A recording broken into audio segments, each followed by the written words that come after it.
तर उन्हाळ्याच्या सुट्ट्यामध्ये पूर्ण 1 महिना माहेरी गेल्यानंतर जीव कसा आळशी होतो की नाही. मम्मीकडे असताना काहीही टेन्शन नव्हतं. भाजीला काय करावं, चपाती करू की भाकरी करू, खिचडी करू की डाळ भात करू, काही टेन्शन नव्हतं. मम्मी स्वयंपाक करायची, मस्त मी खायची. कारण मी माहेरी गेल्यानंतर माहित नाही मला एवढा आळस कुठून येतो, भरपूर असा आळस येत होता. नंतर सुट्ट्या संपल्या, माझे हसबंड पण 15 दिवसासाठी गावाकडेच होते. गावाकडे असल्यामुळे घरामध्ये काही भाजीपाला वगैरे व्हेजिटेबल्स काही नव्हते. तर आधी कसं व्हायचं माहितीये का, थोडक्यात जेवण म्हटलं तर आपण खिचडी बनवायचो, डाळ भात बनवायचो. आता सगळं बदलून गेलं.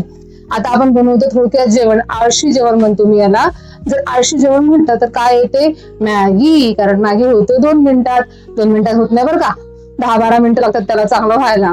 तर मी मारला मस्तपैकी त्याला झणझणीत विदर्भाचा तडका. कारण एवढे दिवस विदर्भामध्ये राहिली तर तडका तर येणारच आहे ना विदर्भाचा. तर मग त्यासाठी घेतलेला आहे मी तिखट, हळद, धनापूड, गरम मसाला. हे आहे विदर्भाचा स्पेशल गरम मसाला. याचा तडका मारणार आहे. चवीनुसार मीठ. सुरुवातीला पॅन गरम करून तेल गरम केलं, त्यामध्ये जिरं, मोहरी, कांदा, शिमला मिरची छान शिजवून घेतली. नंतर मारला आपल्या गावरान मसाल्याचा तडका. याला छान शिजवून घेतलं.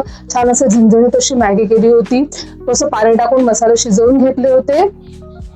आमच्या इथे कसं आहे माहितीये का, माझ्या घरी मम्मीला सांगितलं की बाई मी येणार आहे, तर माझी मम्मी घरामध्ये भरपूर अशी मॅगी, चिप्सचे पाकिट, हे ते, कारण मुलीला आवडते ना माझ्या लाड.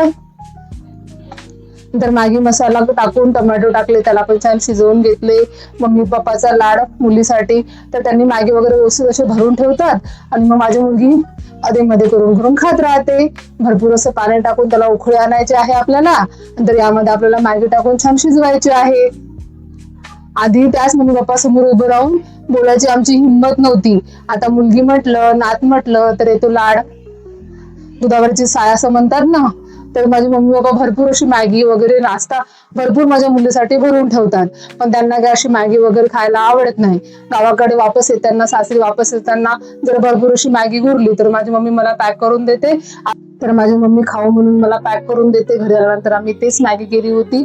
आता घरात 15 दिवस बंद होते म्हणून व्हेजिटेबल्स काही नव्हते. माझ्या बिल्डिंग खाली दुकान आहे, तिथूनच काही व्हेजिटेबल्स घेऊन आली आणि मॅगीला फोडणी घातली. कारण 15 दिवस घर बंद होते. घराची साफसफाई केल्यानंतर थकवा येतो. तर पटपट अशी झटपट अशी मॅगी केली, थोडंसं चीज स्प्रिंकल केले आणि गरमागरम मॅगीचा आम्ही तिघांनी आस्वाद घेतला. तर तुम्हा कोणाकोणाला मॅगी आवडते किंवा माहेर नंतर तुमची सगळ्यांची अशी गत होते का, मला कमेंट करून नक्की सांगा. माझं गाव माहेर पासून सासर याच्यामध्ये फार अंतर आहे, त्यामुळे टिफिन घेऊन येऊ शकत नाही. मी गाडीमध्येच टिफिन खाऊन घेत असते, त्यामुळे मला घरी येऊन स्वयंपाक करावाच लागतो. तर मी बनवलं होतं मस्तपैकी झटपट अशी मॅगी. कारण की तुम्हाला पहिले सांगितलं आहे, मारवांतर मला माहित नाही काय होते, मला खूप आळस येते. तर आळशी जेवण बनवलं आम्ही तिघांनी आस्वाद घेतला. तर तुम्हाला माझा आजचा ब्लॉग नक्कीच आवडला असेल तर लाईक करा, शेअर करा, कमेंट करा. भेटून व्हिडिओमध्ये. Bye bye, take care.